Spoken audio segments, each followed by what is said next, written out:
শহীদ রাষ্ট্রপতি জিয়াউর রহমান একটা জিনিস কিন্তু চালু করেছিলেন যে স্বাস্থ্যকর্মী।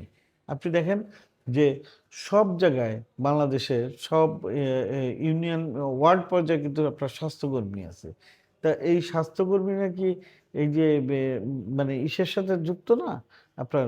তারপর ধরেন আপনার পল্লী চিকিৎসক, এই পল্লী চিকিৎসকের যে কনসেপ্টটা, এটা শহীদ রাষ্ট্রপতি জিয়াউর রহমানের কিন্তু কনসেপ্ট। তা তার মানে কি তখন ওরকম পরিমাণে ডাক্তার ছিল না সারা বাংলাদেশে যে এই স্বাস্থ্যসেবা নিশ্চিত করার জন্য।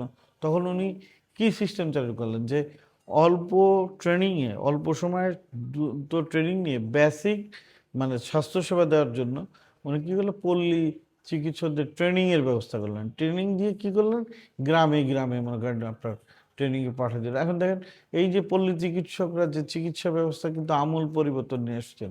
তো আপনার যখন স্বাস্থ্য খাতে যখন আপনার যখন বিএনপি যখন কাজ করবে, তখন ওই যে ওই সিস্টেমটা এখন যেখানে যেমন, এখন ইংল্যান্ডের আদলে করা হবে, কিন্তু মানে বিষয়টা তো এরকম না যে ওইখানে যেটা আছে সেটা হুবহু এটা মনে করেন ইয়ে হবে।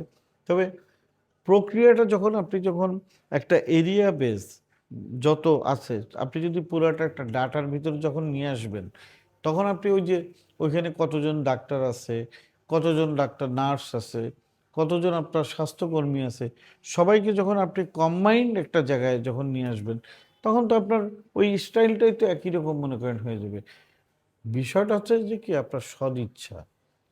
হ্যাঁ, এটাই হচ্ছে যে গুরুত্বপূর্ণ। আপনার যদি ইচ্ছা যদি থাকে, সদিচ্ছা যদি থাকে, তাহলে অবশ্যই আপনার সামনে মনে করেন এটা করা অসম্ভব বলে আমার কাছে মনে হয় না। তবে একটা জিনিস মনে রাখবেন, বিএনপি যেটা বলে সেটা কিন্তু করে। আমার নেতা যেহেতু মনে করেন বলেছেন, এবং ইনশাআল্লাহ উনি আল্লাহর রহমতে আগামী দিনে ভোট হলে উনি বাংলাদেশের মানে বিএনপি সংখ্যাগরিষ্ঠতা অর্জন করবেন। সংখ্যাগরিষ্ঠতা অর্জন করলে উনি বাংলাদেশের প্রাইম মিনিস্টার হবেন, এবং ইনশাল্লাহ উনি যেই কমিটমেন্টগুলো মানুষের সামনে বলছেন, এগুলো বাস্তবে ইনশাল্লাহ রূপ দেবেন।